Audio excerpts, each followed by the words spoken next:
Par définition, la diarrhée aiguë est une émission, la diarrhée en général est l'émission de sel trop fréquente, trop abondante et ou trop liquide.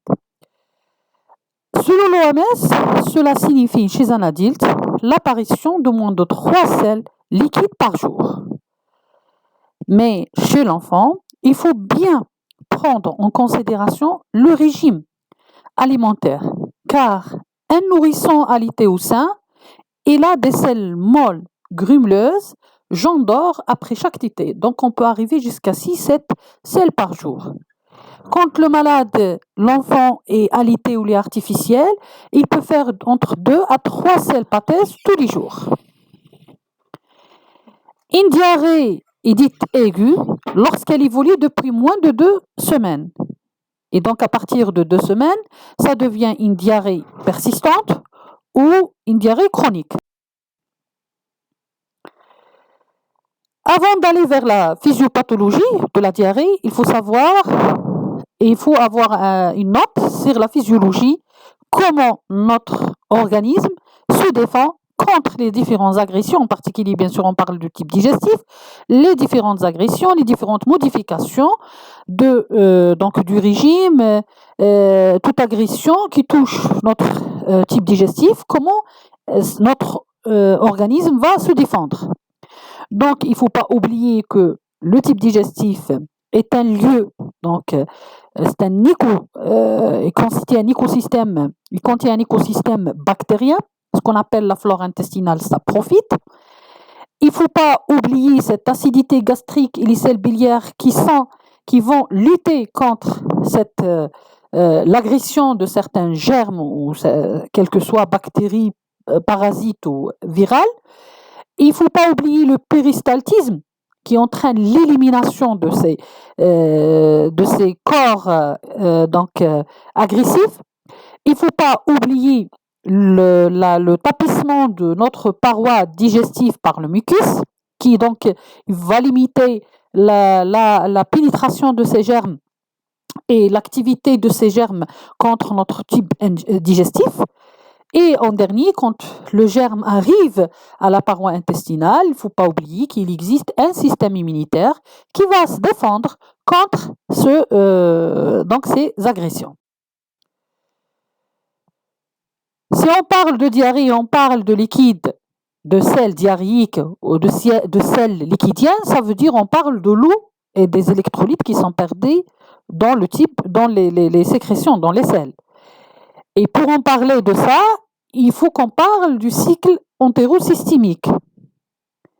Notre corps est constitué d'une grande partie d'eau. On le sait très bien que presque 80% chez le prémat, c'est de l'eau dans son organisme. Donc, le poids, plus de 75% à la naissance, il est formé donc d'eau. Et à partir de 6 mois, c'est 60%.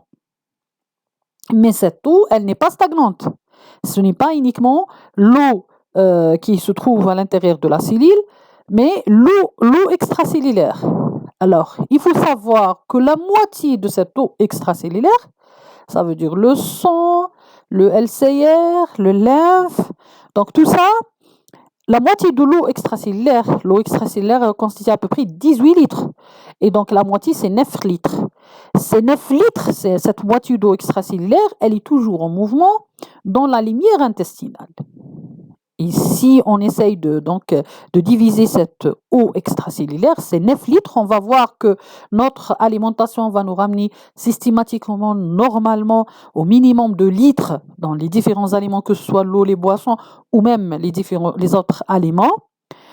Cette eau, ces 2 litres d'aliments, ils vont donc trouver au niveau de notre sécrétion salivaire 1 litre à peu près de salive. On a 2 litres de suc gastrique, 1 litre de bile et 2 litres de liquide pancréatique. Je parle sur 24 heures. Et bien sûr, on a 1 litre de liquide intestinal. Donc, si on fait la somme de ces différents compartiments, on va trouver 9 litres. Mais est-ce que ces 9 litres ils sont éliminés donc, chaque jour dans les selles? Non. Au contraire, on excrète que à peu près 100 à 200 cc d'eau dans nos selles par jour. Cela signifie que les différents liquides libérés sont presque en totalité. Alors, comment cette absorption se fait? Donc, l'absorption de l'eau et des électrolytes au niveau donc, de la lumière intestinale, l'eau va suivre les mouvements du sodium. Elle se fait selon 3 mécanismes. Le premier mécanisme, c'est un mécanisme passif, grâce à un gradient de concentration entre la lumière donc intestinale et les entérocytes, en particulier au niveau des espaces intercellulaires des entérocytes, les tight junction. Ou bien, c'est un phénomène mixte, ça veut dire une pénétration qui est passive par la face luminale, et puis au niveau de la face donc, sanguine, on aura un rejet grâce à active grâce à une pompe, un système de pompe à sodium, donc, et active sodium, potassium, ATPase. Le troisième donc, mécanisme, c'est un transport couplé, que ce soit avec des électrolytes, comme le cas de chlore, ou certains nutriments, comme le cas de glucose. Si on passe à la sécrétion, puisque c'est une sécrétion, réabsorption, comment se fait la sécrétion d'eau et des électrolytes? L'eau, dans le cadre de sécrétion, il suit les mouvements du chlore. Alors, le chlore, il sort en général à travers des pores. Comment ces pores, ou ces conduits, comment ils s'ouvrent les pores? Donc, grâce à une activité qui est l'AMP cyclique. L'AMP cyclique, elle est produite à partir de l'ATP grâce à l'adénylséclase. Donc, l'AMP cyclique, elle va libérer le calcium et on aura une formation d'un complexe qui est le complexe calcium-calmodylide. Ce dernier, il va ouvrir les pores et le chlore, il va passer par les canaux, suivi par l'eau vers la lumière intestinale. Si on a une diarrhée, ça veut dire qu'on a un excès d'eau et des électrolytes dans les selles. Cela signifie soit qu'il s'agit d'une diminution de l'absorption, soit il s'agit d'une augmentation de la sécrétion. Ou bien, c'est un mécanisme intriqué, ça veut dire les deux à la fois. Ce mécanisme, il est complexe et encore incomplètement illicite. Si on passe à la diminution de l'absorption, la diminution de l'absorption signifie une altération, que ce soit morphologique ou fonctionnelle, de l'entérocyte. Il y a le premier mécanisme, c'est une destruction de la bordure luminale de l'entérocyte. Cela signifie une baisse de l'absorption du sodium et de là, une baisse donc de l'absorption de l'eau. Soit le deuxième mécanisme, c'est un germe qui produit une cytotoxine. Cette cytotoxine, elle va entraîner des lésions sévères ou des morts cellulaires au niveau de la cellule entérocytaire. Ou bien, c'est une invasion de germes qui vont entrer à l'intérieur de l'épithélium, de cellules épithéliales, et de là, il entraîne une réaction inflammatoire importante et des ulcérations muqueuses. Le deuxième mécanisme, c'est l'augmentation de la sécrétion. Le mécanisme, c'est l'ouverture des pores et des canaux à la sortie de chlore. Donc, une activation importante de l'AMP cyclique. Cela ne peut se faire que grâce à l'intermédiaire d'une toxine qui va stimuler l'adénylséclase et augmenter l'activité de l'AMP cyclique et de la sécrétion active du chlore et de l'eau. Ajouter à ces deux mécanismes, que ce soit la diminution de l'absorption ou bien l'augmentation de la sécrétion, il y a également, il ne faut pas oublier, quand on a une diminution de l'absorption, ce n'est pas uniquement l'absorption des électrolytes qui est dans le sodium et le premier élément, mais également la diminution de l'absorption d'autres nutriments, tels que les sucres. Et c'est la persistance de sucre dans la lumière intestinale, cela va entraîner obligatoirement une augmentation de la pression dans la lumière intestinale et peut entraîner donc une diarrhée osmotique.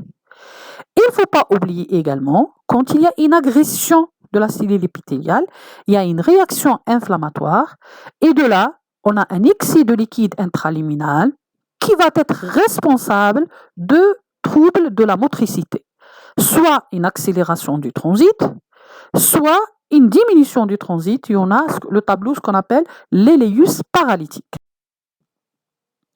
Le diagnostic d'une diarrhée aiguë est facile, il est purement clinique.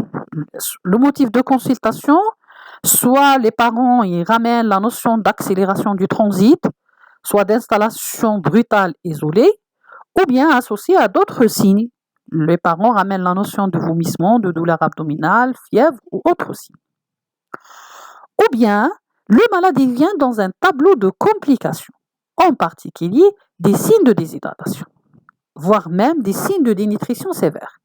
Et à ce moment-là, il faut bien faire le diagnostic de sévérité. Le diagnostic de sévérité repose essentiellement sur les facteurs de gravité. Il faut rechercher les facteurs de gravité. En premier, on a l'âge inférieur à 3 mois. Le terrain, s'il y a une malnutrition, un déficit immunitaire ou autre chose, ou une pathologie associée, cardiopathie, une atteinte pulmonaire chronique, une hépatopathie, etc. Il faut toujours regarder, avoir un avis ou avoir une vision sur le niveau socio-économique. Si le niveau socio-économique est bas, donc la possibilité de réhydratation et de prise en charge à domicile devient difficile. Il faut rechercher les signes d'infection sévères, donc les signes septiques, teint gris, frisson, marbrure, hypotension, une accélération de la fréquence cardiaque. Et il faut évaluer l'état de déshydratation, le premier élément étant le poids, donc qui est difficile parfois à interpréter quand il s'agit d'un gros bébé ou quand il s'agit d'un enfant dénutri. Et il faut rechercher toujours la présence de signes de dénutrition, que ce soit une fonte de paniculum adipeux et de la masse musculaire. Quand on passe au diagnostic étiologique, alors, le diagnostic étiologique, il va reposer certainement sur l'interrogatoire. Cet interrogatoire, il va préciser le caractère aigu en recherchant la date de début des diarrhées. Il va donc vérifier les caractéristiques des selles, cette fréquence de selles. Attention si l'enfant il fait plus de 6 selles par jour, parce que le délai entre les selles il est très court. Et donc, le risque de déshydratation est important. L'abondance, si on a des selles qui sont très abondantes, cela signifie qu'il y a un risque de déshydratation important. La consistance, l'aspect par exemple liquide comme de l'eau, c'est une diarrhée aqueuse qui en général évolue donc d'origine virale, mais il faut faire attention. Glérosanguinolente, ça veut dire qu'il y a un germe entéro-invasif. Donc, classiquement, elle est bactérienne, mais virale peut également, on va voir plus tard. Et il faut vérifier, rechercher les signes associés. L'anorexie, les vomissements, la fièvre, les douleurs abdominales, l'éruption, les convulsions, etc. Il faut toujours rechercher la notion de diarrhée dans l'entourage ou dans les collectivités pour ne pas donc passer à côté d'une épidémie ou d'une toxi-infection alimentaire collective. Il faut rechercher toujours les traitements nouvellement instaurés, soit un traitement antibiotique récent ou un traitement déjà institué. Et il faut bien détailler le régime alimentaire pour rechercher une nouvelle modification. Et enfin, il faut faire un examen clinique pour apprécier d'abord le retentissement, l'état de déshydratation et l'état de dénutrition. Et il faut faire un examen clinique complet, appareil par appareil, à la recherche d'autres signes qui peuvent nous aider dans le diagnostic étiologique. Pour l'examen paraclinique. L'examen paraclinique, il faut savoir qu'il n'y a aucun examen complémentaire standard dans le cadre d'une diarrhée aiguë. Mais le demande de bilan paraclinique, il sera en fonction de l'état de l'enfant, ça veut dire en fonction de la gravité et en fonction des signes cliniques qu'on retrouve donc à notre examen clinique. Par exemple, si on a des signes de déshydratation aiguë sévère, on va faire un bilan rénal avec un ionogramme sanguin. Si on a des diarrhées qui sont invasives ou bien des signes de gravité, donc on va faire un bilan infectieux, une formule, une hémoculture, une CRP, une VS, etc. Si on est dans un milieu hospitalier, on a un caractère épidémique, Donc, dans le cadre d'une recherche épidémiologique, on peut faire une virologie des selles ou bien une coproculture. Également, si le malade il a un terrain particulier, quand le malade il est immunodéprimé, quand la diarrhée elle est persistante et quand la diarrhée elle est invasive. Les autres examens seront orientés en fonction des signaux extradigestifs, à savoir une bandelette urinaire et même un ECBI quand on suspecte une infection urinaire, et une radiographie de thorax quand on a des signes pulmonaires, une PL quand on aura des signes méningés. Les résultats de notre enquête étiologique, elle va trouver soit des causes non infectieuses, et dans ce cas, il faut savoir qu'il peut s'agir simplement d'une erreur diététique. C'est pour ça qu'on demande toujours de détailler donc, le régime alimentaire. Il peut s'agir donc d'une prise d'antibiotiques ou un autre élément qui peut entraîner donc, cette diarrhée, donc on peut le dire iatrogène. Il peut s'agir donc à l'introduction d'un nouveau aliment, il s'agit d'une allergie alimentaire, à savoir une allergie aux protéines de lait de vache ou une intolérance au lactose ou autre. Et sans oublier que toute diarrhée chronique commence par une diarrhée aiguë. Donc toutes les autres causes de diarrhée chronique peuvent être à l'origine de cette diarrhée aiguë et ce n'est que l'évolution qui va nous conduire vers la recherche d'une diarrhée, donc l'étiologie d'une diarrhée chronique. Il ne faut pas oublier une poussée dentaire également. Donc, quand il s'agit d'une hypersécrétion, une poussée dentaire ou un neuroblastome, par exemple, grâce à l'intervention de VIP, des causes endocriniennes telles qu'une insuffisance sérénalienne aiguë ou bien une hyperthyroïdie peuvent être également à l'origine de cette diarrhée aiguë. Causes infectieuses. Donc, d'abord, les causes parentérales, ça veut dire qui sont en dehors des types digestifs. Il faut savoir que toute infection parentérale peut être à l'origine de diarrhée, que ce soit ORL, pulmonaire, urinaire ou méningée. Les infections entérales et sont dominées par les infections virales. Le mode de transmission, c'est orofécal, mais également peut être aéroporté, d'où l'insistance sur l'hygiène. Il faut savoir qu'un enfant infecté par un virus, il sécrète à peu près 100 milliards de particules virales dans chaque gramme de sel.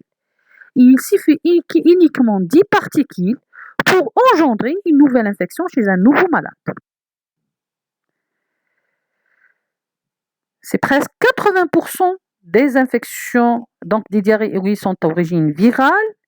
Beaucoup plus, elles se voient sous forme d'épidémie chez le nourrisson de moins de 2 ans. Et elle donne en général une diarrhée hydrique, aqueuse. Les signes qui accompagnent peuvent être respiratoires et même cutanés. Et le germe responsable est le rotavirus, le plus fréquemment rencontré, qui se voit dans des épidémies hivernales associées à des infections respiratoires, post-bronchiolite, le virus respiratoire syncytial. Également certains adénovirus et certains coronavirus, comme on est actuellement dans le cadre d'une pandémie de coronavirus SARS-CoV-2. Donc, le coronavirus peuvent entraîner donc des infections, des diarrhées aiguës virales, donc aqueuses. Quant aux infections bactériennes, il y a 2 mécanismes. Soit c'est des germes entéro-invasifs, donc ils agissent sur l'absorption, la diminution de l'absorption, soit c'est des germes qui ont une action toxinique, ils agissent sur l'augmentation de la sécrétion. Donc les entéro-invasifs, il y en a beaucoup, les Escherichia coli entéropathogènes, invasifs, les salmonelles, les Shigella, le campylobacter, les Yersinia. Et pour les toxiniques, il y a l'entérotoxinogène, les Escherichia coli entérotoxinogène, les staph, le Clostridium et en particulier le Vibrio cholérique. Les mécanismes d'action sont clairs si on revient à notre physiopathologie. Quand il s'agit d'une infection bactérienne entéro-invasive, ça veut dire dans ce cas, les germes envahissent, détruisent les cellules épithéliales et se multiplient. Il y aura une réponse inflammatoire et donc on aura présence de sang, de polynucléaires et de glaires dans les selles. La localisation dans ce cas est plutôt colique Et donc, on a des douleurs abdominales intenses dans le cadre colique avec des épreintes et des ténesmes. Et en réponse, puisqu'il y a une réponse inflammatoire, on aura clairement de la fièvre qui est un signe d'invasion. Parmi ces infections, on a bien cité les Shigella, les Yersinia, les salmonelles, les campylobactères. Mais en cas de diarrhée entéro-invasive, il n'y a pas uniquement les infections bactériennes, il y a également les infections parasitaires qui peuvent, en cas d'absence à la coproculture d'un germe, d'une bactérie, il faut bien évoquer, on peut avoir une diarrhée aiguë à Giardia, qui est associée en général avec des douleurs abdominales et un météorisme. Les diarrhées aiguës à Entamoeba histolytica, qui peut entraîner également des diarrhées désentériques, donc présence de sang dans les selles. Et en cas de négativité des copros et de parasitologie des selles, on peut évoquer également l'origine virale. Quant aux infections bactériennes toxiniques, à ce moment-là, le germe n'entre pas, ne pénètre pas, ne détruit pas la cellule épithéliale, mais il reste collé à la paroi. Il libère donc une toxine, cette toxine qui va entraîner la sécrétion d'eau et des électrolytes, surtout proximales. Et les diarrhées sont aqueuses, des selles qui sont liquides, parfois profuses, ou de riz. Ils s'accompagnent en général avec des vomissements, parce qu'il y a un excès de liquide dans la limière intestinale, et des douleurs abdominales, parfois associées. À ce moment-là, dans les infections bactériennes toxiniques, la fièvre est absente, vu qu'il n'y a pas d'activation du système immunitaire, il n'y a pas d'activation de réaction inflammatoire. Le type de ces germes, c'est les syndromes cholériformes. Ça veut dire que ce n'est pas uniquement le choléra, mais également tous les germes cholériformes. Donc il faut faire attention, vu que elle se voit dans ces formes endémo épidémiques en zone intertropicale. Il faut savoir que le choléra est un prototype de diarrhée à mécanisme toxinique, touche à peu près plus d'1 million de morts, donne à peu près plus d'1 million de morts par année. Et il se voit en cas endémique en Inde. Mais il ne faut pas oublier les cas d'importation. Ça veut dire qu'on a eu des cas comme ça dans les années précédentes. Si on passe maintenant au traitement, le but de traitement des diarrhées aiguës n'est pas d'arrêter ce symptôme diarrhéique, mais c'est de prévenir les complications, la déshydratation et la dénutrition, et bien sûr traiter l'étiologie de ce symptôme diarrhéique. Si déshydratation, sepsis ou état de choc, on aura besoin d'une voie veineuse périphérique ou centrale et on aura besoin de remplissage. Les grandes lignes de la prise en charge de la diarrhée aiguë comportent 3 éléments essentiels. Une réhydratation orale pour équilibrer ou restaurer l'équilibre hydroélectrolytique, une réalimentation précoce pour diminuer la durée de la diarrhée et éviter l'altération de l'état nutritionnel, et enfin un traitement médicamenteux orienté en fonction du résultat de notre enquête étiologique.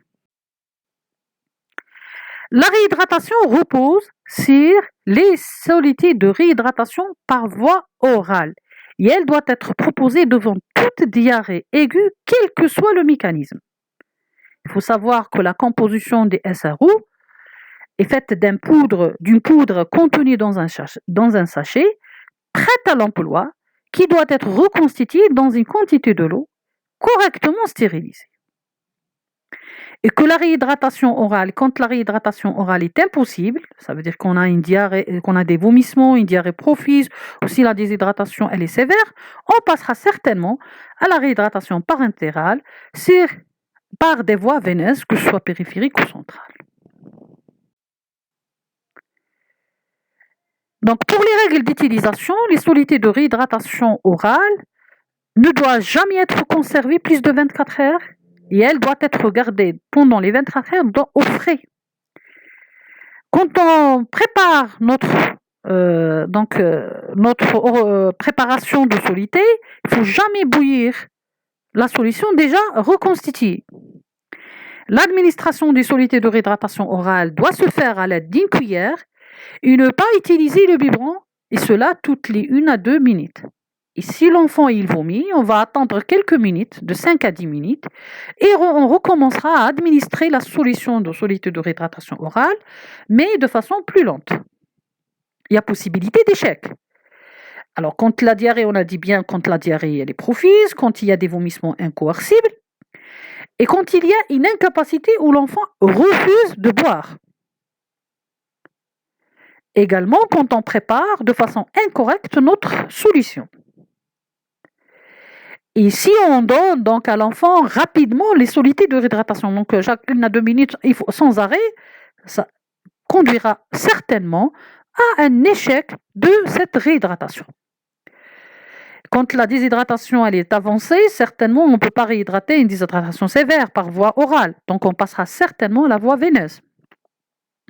Et quand on a une distension importante avec un iléus paralytique, donc l'enfant, certainement, si on donne de soluté, donc déjà, il va refuser et en plus, on aura des vomissements. Donc on aura un échec à cette réhydratation par voie orale et on aura besoin de passer à la voie veineuse. Le deuxième élément de cette thérapeutique, c'est la réalimentation. Il faut savoir qu'une réalimentation précoce et rapide va permettre d'éviter la dégradation de l'état nutritionnel et de réduire les anomalies de la perméabilité intestinale. Et elle va faciliter la réparation des entérocytes et de là l'activité de la lactase et donc on pourra reprendre notre alimentation le plus normalement du monde. Alors, il faut garder dans l'esprit qu'il y a un principe général, il ne faut jamais arrêter l'allaitement maternel. Mais quand l'enfant il est allaité ou il est artificiel ou quand il est diversifié, il s'alimente autrement, quand on se pose la question quand on va réalimenter. On va réalimenter après 4 heures de réhydratation orale exclusive. Comment on va réalimenter? C'est en fonction de l'âge. Après 3 à 4 mois, ça veut dire qu'il y a possibilité que l'enfant il est déjà sous régime diversifié. Donc dans ce cas, et si l'enfant il est eutrophique, sans antécédents particuliers, pathologiques particuliers, donc quand la diarrhée elle est faible et modérée, on va revenir à notre lait habituel. Donc on met le malade sous son lait habituel. Si maintenant la diarrhée elle est intense, elle a duré plus de 5 jours, il y a une récidive de diarrhée aiguë, il faut bien, donc on a un déficit en lactase, donc à ce moment-là, on donne toujours une préparation sans lactose au moins pendant les 7 premiers jours, à base de lait de vache, pendant les 7 premiers jours. Pour la diversification, il faut savoir qu'il ne faut jamais débiter une diversification au décours d'un épisode de diarrhée aiguë. Une anorexie transitoire est tout à fait normale, mais il faut seulement savoir adapter les apports en quantité et en qualité pour ne pas passer à un échec de la réalimentation. Donc comment on fait? Un régime initial, le but c'est d'épaissir les sels, mais ne pas diminuer le débit de sel. Donc on va donner du riz, des carottes, etc. Puis il faut rapidement élargir ce régime pour éviter la lassitude de l'enfant. Donc, car les carottes, ils irritent le côlon. Et si l'enfant il a un dégoût contre ce régime, il va refuser de s'alimenter et on va pérenniser et aller vers la dénutrition. Donc, il faut rapidement élargir notre régime en passant à des produits laitiers et des légumes verts. Et dès que les sels reviennent normales, on doit reprendre notre régime initial. Si l'enfant maintenant il a moins de 4 mois, donc le risque des allergies existe. Si maintenant l'enfant il a une diarrhée intense, il a des antécédents familiaux d'allergie, ou un très jeune âge ou un petit poids, à ce moment-là, il faut penser à éviter les allergies aux protéines de lait de vache. Donc on donne des hydrolysats poussés de protéines de lait de vache sans lactose. Comment donc on va faire ce schéma thérapeutique? Comment on va l'assurer? Donc, on va suivre notre schéma national selon 3 protocoles, 3 plans de traitement. Il y a le plan de traitement A, le plan de traitement B et le plan de traitement C. Quant au plan de traitement A, quand il y a donc une absence ou présence d'une déshydratation minime inférieure à 5 à 10% et un bon niveau socio-économique, donc on peut, et sans terrain particulier, on peut commencer notre réhydratation orale à domicile pour éviter l'installation de la déshydratation. et corriger les pertes par diarrhée par des solutés de réhydratation orale. La règle générale, c'est de donner autant de liquide que l'enfant en réclame jusqu'à l'arrêt des diarrhées. Après chaque selle diarrhéique ou des vomissements, on donnera, si l'enfant est inférieur à 2 ans, entre 50 à 100 cc de liquide, à peu près 10 cc kg, et entre 2 à 10 ans, on donne 100 à 200 cc, et chez le grand enfant, on laisse l'enfant prendre tout ce qu'il veut comme liquide, donc liquide à volonté. Il ne faut jamais arrêter l'alimentation dans ce cas. Il faut maintenir le lait donc sans dilution, et on fait des contrôles à J2, à J7 et à J30, sauf signe de gravité. Donc pour le plan B, à ce moment-là, on doit hospitaliser l'enfant à l'hôpital de jour. Systématiquement, si l'enfant a l'âge de moins de 3 mois ou un poids inférieur à 5 kg. Et on va l'utiliser en cas quand il existe une déshydratation modérée inférieure à 10%. La quantité de liquide à donner sera 200 cc par kilo pour une déshydratation de 5%. 50 cc pour perte antérieure, 50 cc pour perte en cours et 100 cc de ration de base par kilo pour la ration de base. La moitié de cette quantité, on va la donner en 4 heures, sous forme de soluté de réhydratation orale à la cuillère. Et l'autre moitié, sous forme de soluté toujours de réhydratation orale et de lait à la demande. Et on surveille, on réexamine notre malade toutes les 30 minutes. On a 3 situations. Donc là, après 4 heures. La première situation, il n'y a plus de signe de déshydratation. Donc à ce moment-là, on libère l'enfant, on fait une éducation sanitaire de la mère et on continue notre plan A. Soit il y a une persistance des signes de déshydratation et à ce moment-là, on réapplique de nouveau notre plan B et on réalimente l'enfant. Donc, et on met en place une réhydratation par soluté de réhydratation. On peut utiliser la sonde nasogastrique qui est préférable à ce moment-là. Si maintenant le malade s'aggrave et le tableau clinique s'aggrave, on passera au plan de traitement qui est le schéma national de réhydratation, soit par sonde nasogastrique ou par voie EV. La réhydratation par sonde nasogastrique, si on n'a pas de signe de choc.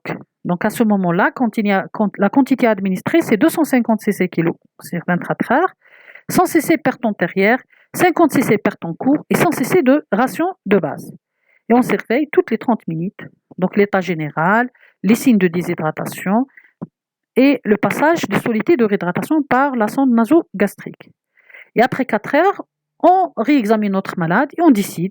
Si l'enfant n'y a plus le pli de déshydratation, on réalimente et on continue notre schéma. Si apparition des signes de gravation, dans ce cas, on passera à la réhydratation par voie intraveineuse selon le schéma national. Pour le traitement médicamenteux, d'abord on parlera de l'antibiothérapie. Quand on mettra l'antibiothérapie en cas de diarrhée aiguë, les indications sont claires. Quand on a un terrain fragile, ça veut dire que le malade est immunodéprimé, il a une maladie préexistante, ou il est dénitré, ou il a un âge inférieur à 3 mois. Quand le tableau il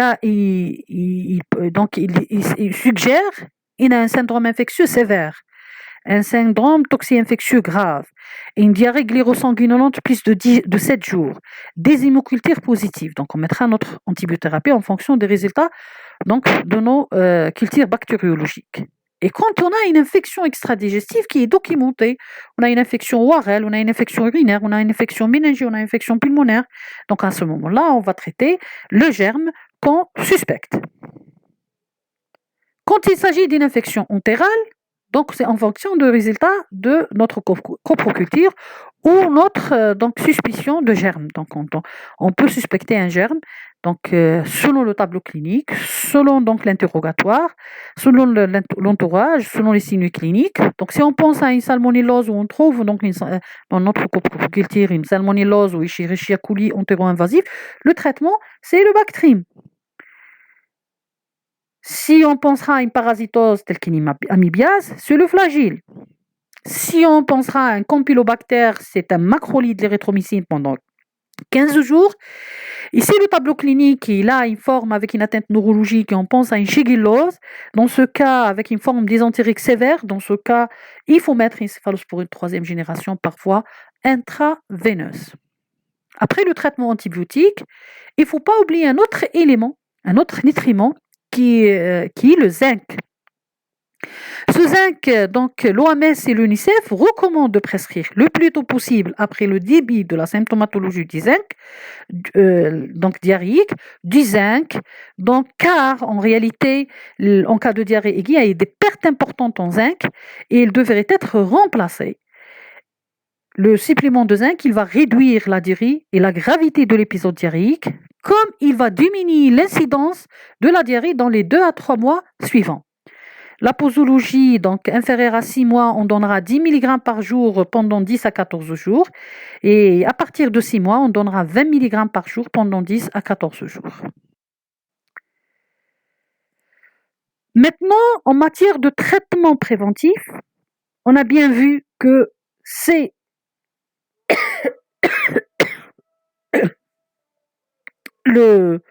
la transmission, elle est beaucoup plus oro-fécale et aéroportée.